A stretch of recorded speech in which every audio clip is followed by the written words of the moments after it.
देखो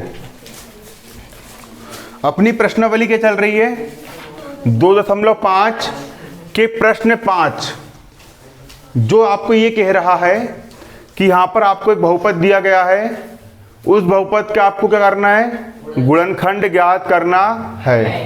क्या करना है, इस बहुपद के गुणनखंड ज्ञात करना है। इसको यहां पर सबसे पहले बारीकी से ऑब्जर्व करो, दिमाग लगाओ यहां पर और ठंडे दिमाग से समझो। कई बार बच्चे ऋण का धन कर देते, धन का ऋण कर देते, अच्छे अच्छे लोग करते। देखो 1 की घात 2 फॉर्मूला आपको डायरेक्ट समझ में आ चुका है। कौन सा लगा है, 1 की घात 2 धन b की घात 2, सूत्र ये वाला लग रहा है, धन c की घात 2 धन 2ab धन 2bc धन 2ca। लेकिन यहाँ पर ऋण लगा हुआ है, यहाँ पर ऋण लगा हुआ है। इसका मतलब ये है कि इधर कहीं भी ऋण आने वाला है। क्लियर। अब देखिए यहां पर आप क्या करोगे, सबसे पहले आप 4 को क्या लिख सकते हो, 2 की घात 2 लिख सकते हो, ये तो आप जानते हो, लेकिन लॉजिक लगाना पड़ेगा। यहां पर 4 को आप क्या लिख सकते हो, लिख सकते हो, और x की घात 2 का x की घात 2, तो एक किसको अपन टोटल कर सकते हैं, 2x की होल घात 2 लिख सकते हो ना, क्योंकि 2 की घात 2 दूनी 4 और x की घात 2 का x की घात 2। लेकिन तुमको ये पता है कि यहां पर धन आएगा कि ऋण आएगा, नहीं पता। मैं बता रहा हूं पता कैसे करना है ना। अभी थोड़ा सा रुक जाओ, अभी समझो पहले। धन का 9 को आप क्या लिख सकते हो, और y का 3y की होल घात 2, क्योंकि 3 की घात 2 3 3 9, y की घात 2 का y की घात 2। धन का यहां पर भी नहीं पता कि चिन्ह कौन सा आएगा, धन आएगा फिर ऋण आएगा, है ना, उसकी पहचान अब भी हो जाएगी। 16 को क्या लिख सकते हैं अपन, 4z की होल घात 2, क्योंकि 4 की घात 2 4 चौ, z की घात 2 का z की घात। अब समझो यहां पर किसके सामने ऋण लगाना है, x के सामने भी धन, y के सामने भी धन, छोड़ दो। यहां पर ऋण लगा हुआ है, क्या दिख रहा है आपको, और जहां पर भी क्या लगा हुआ है, यहां पर भी z है, यहां पर भी क्या है, यहां पर भी z है, और यहां पर भी क्या है, इन दोनों पद में क्या है, इन दोनों पद में क्या है, अरे भैया बाय यहां पर तो है, लेकिन यहां पर बाय है क्या, x यहां पर तो है, लेकिन यहां पर x है क्या, इन दोनों में सिर्फ क्या है, यहां पर भी क्या है और यहां पर भी क्या है। इसका मतलब ये है कि z के सामने क्या है, ऋण है। मतलब अपन z, इसमें अपन z वाले पद के सामने क्या लगा देंगे, ये लॉजिक लगाना है आपको, इसके अलावा कुछ है क्या, नहीं है। क्लियर। क्या देखना है, यहां पर भी z है और यहां पर भी क्या है, z है, तो z के सामने भी ऋण, z के सामने भी ऋण, तो इसके सामने भी क्या जाएगा, ऋण। आ गया। अब सिंपल। अब कई बच्चे लोग को तोड़ते नहीं बनता है, तो जिन बच्चों को तोड़ते नहीं बनता है ना, उनके लिए एक छोटी सी सर्व समीका है, वो सर्व समीका की सहायता से आप चुटकियों में इसको कर लोगे। सबसे पहले आप क्या कीजिए, आप अब यहां पर आप सर्व समीका को लिख लीजिए। यहां पर लिखिए आप सूत्र, लिख लिए सूत्र, और यहां पर लगा दीजिए a प्लस बी प्लस सी की होल घात 2 बराबर क्या होता है हमारा, a की घात 2 धन b की घात 2 धन c की घात 2 धन 2 ab धन 2 bc धन 2 ca। यही होता है आपका सूत्र। क्लियर। अब देखिए सूत्र के रूप में जमाया कैसे जाता है।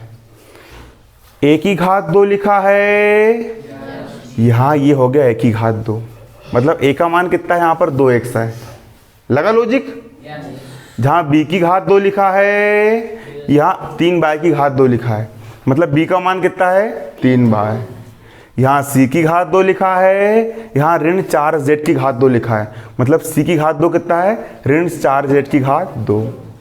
आ गया, मतलब a का मान आ गया 2x बी का मान आ गया 3y और सी का मान कितना आ गया ऋण 4z आ गया। अब आगे का सूत्र भी इसी के आधार पे बना दो।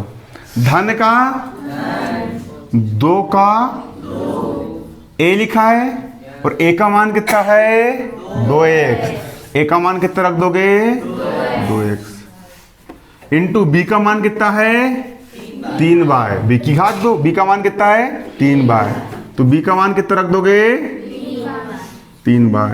धन का धन 2 का 2, क्या हो गया पीछे कौन पगलाई कर रहा है, समझो यहाँ पर अच्छे से है ना। देखो धन का धन b 2 का 2, b का मान कितना है b का मान है 3y, b का मान कितना है 3y, यहाँ b का मान कितना रख देंगे अपन 3y। यहाँ पर c लिखा हुआ है और c का मान कितना है ऋण 4z और यहाँ पर c का मान कितना रख देंगे अपन ऋण 4z।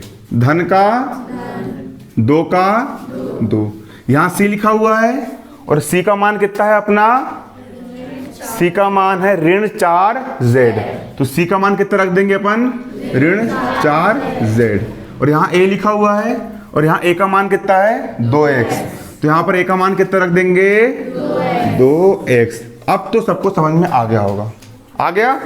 देखो जिसको समझ में ना आए बिल्कुल पूछ लेना, पूछने में बिल्कुल आपको बिल्कुल मनाही नहीं है, एक बार नहीं 10 बार समझाऊंगा, ठीक। आप लोग पैसा दे रहे हो, फ्री में पढ़ रहे हो क्या नहीं पढ़ रहे हो, इसलिए डाउट पूरा क्लियर करो। जहाँ से जो समझ में ना आए बिल्कुल आपका अधिकार है पूछने का और मेरा कर्तव्य है आपको बताने का, लेकिन आप पूछो, जो स्टेप समझ में ना आए बिल्कुल खुल के पूछो।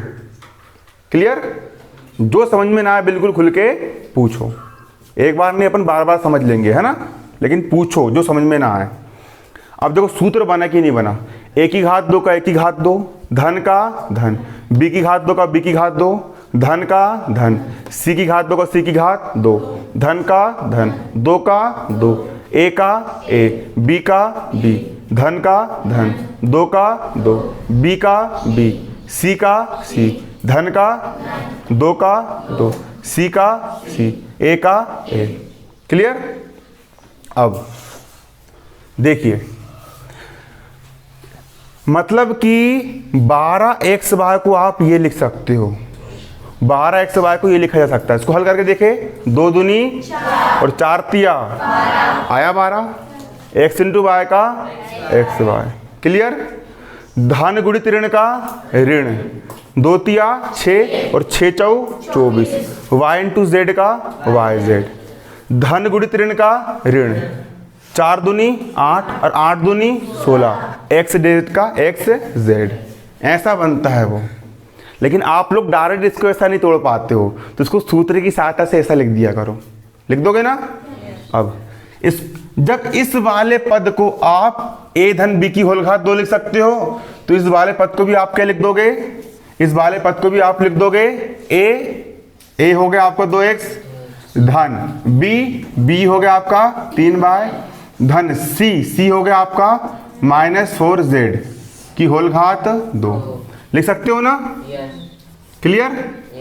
a धन b धन c की होल घात 2 बराबर a की घात 2 धन b की घात 2 धन c की घात 2 धन 2xy धन 2yz धन 2zx। क्लियर। मतलब जब इस पद को आप ये लिख सकते हो ना, a धन b की होल घात 2, a धन b धन c की होल घात 2, मतलब इस वाले पद को भी आप क्या लिख सकते हो, a धन b धन c की होल घात 2 लिख सकते हो। अब इस कोष्टक की घात 2 लिखा हुआ है, मतलब इसका कितने बार गुणा हो रहा है, 2 बार।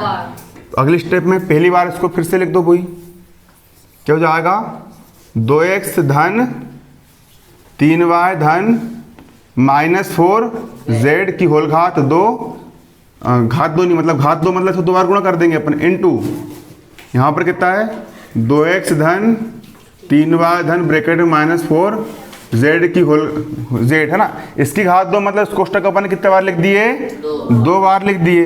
और j के हो गए आपके गुणनखंड, 2 भागों में टूट गए ये, और ये हो गया आपका आंसर। उतार लो इसको।